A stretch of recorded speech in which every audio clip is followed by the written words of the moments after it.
Gister het een van die kinders in ons gemeente ingekom en na die palmtakke hier agter gekyk en gevra, nou wat se Bali tema het julle aan die gang vanoggend? Maar is natuurlik nie 'n Bali tema nie. Gister was Palmsondag. Ons het gedink oor Jesus se intog in Jerusalem. Ons is nou in groot lydensweek, op pad na Goeie Vrydag en Paasondag. En ons gaan hierdie week elke dag nadink oor hande. Hande kan so baie doen. Hande kan slaan, maar hande kan ook troos. Hande kan gee, maar hande kan ook gryp. Hande kan seer maak, maar hande kan ook heel maak. Jy kan jou hande uitsteek om te help, maar jy kan ook jou hande in onskuld was, soos Pontius Pilatus gedoen het. Ons kan so baie doen met hande. Vandag dink ek aan die vrou wat Jesus gesalf het in Betanië. Ons lees vanaand Markus 14. Sy kom, sy stort daai kosbare salf voor Jesus uit, sy salf hom, en dan begin die mense skinder. Dis natuurlik nog iets wat ons met die hande kan doen, al doen ons dit nie letterlik nie, ons kan vinger wys, ons kan oordeel. En dis wat die mense doen. Hulle maak sommetjies, hulle tel. Wat kom moet hierdie geld gedoen word? Moes dit nie eerder so bestee word vir die armes nie?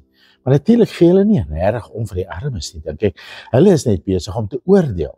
Hulle is net besig om fout te vind, soos wat mense nou maar doen. Jy kry ook mense wat hande gevou sit en wat fout vind met wat ander mense doen. Maar Jesus kyk anders na haar. En hy sê 2 belangrike goed oor dit wat sy met haar hande doen wanneer sy homself.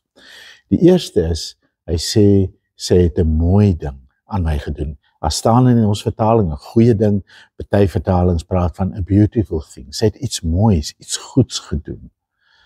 Die woord wat daar vir goed gebruik word, is 'n woord vir 'n goedheid wat 'n mens aantrek, wat nie behoort te maak dat jy oordeel en vinger wys nie, maar wat jou laat voel, dis mooi, dit wil ek ook doen. Jesus sê, sy het 'n aanloklike, mooi ding gedoen wat vir ons moet inspireer om dit ook te doen. Sy het met haar hande getroos. Dis die tweede ding wat Jesus sê, wat sy kon, het sy gedoen. As jy op 'n sekere manier kyk na wat sy gedoen het, is dit so min. Jesus is op pad kruis toe, hy is op pad graf toe. Wat kan 'n bietjie olie op sy hande, sy voete, sy kop, wat kan 'n bietjie olie nou help? Maar Jesus het geweet, sy wil hom troos. En wat sy kon, het sy gedoen. Sy troos met haar hande. Ek dink baie keer troos ons beter met ons hande as met ons mond. Baie keer is dit wat ons sê in situasies van lyding, onbeholpe. Is dit wat ons sê, raak nie regtig jy hart nie.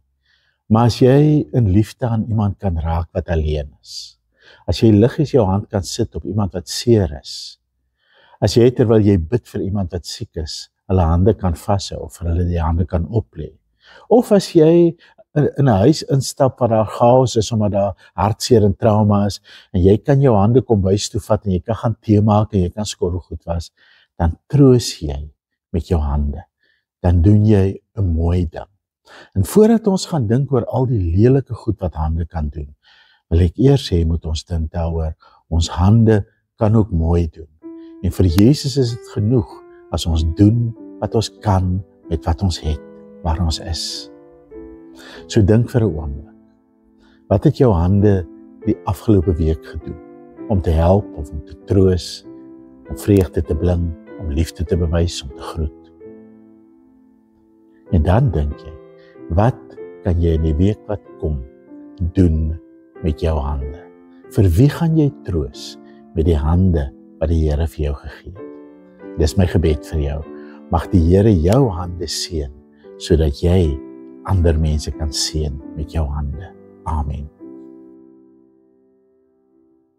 As jy dalk in Seepunt se omgewing is, hier by Drieankerbaai rond, ons maak vanaand tussen 7:30 en 8:30 die kerk oop. Jy kan enige tyd inval vir 5 minute, vir langer, bietjie kom musiek luister, dalk 'n kers opsteek en net bid saam met ons. En sommer net bid vir ons land, vir ons mense, vir die kerk, vir mense wat jy ken, vir enige ding wat die Here op jou hart lê om voor te bid. Tussen 7:30 en 8:30 vanaand, en môre aand, as jy nie kan inval nie, dan is jy baie welkom om vir my 'n WhatsApp te stuur met 'n gebedsversoek en ek sal graag vanaand in die kerk vir jou bid en saam met jou bid.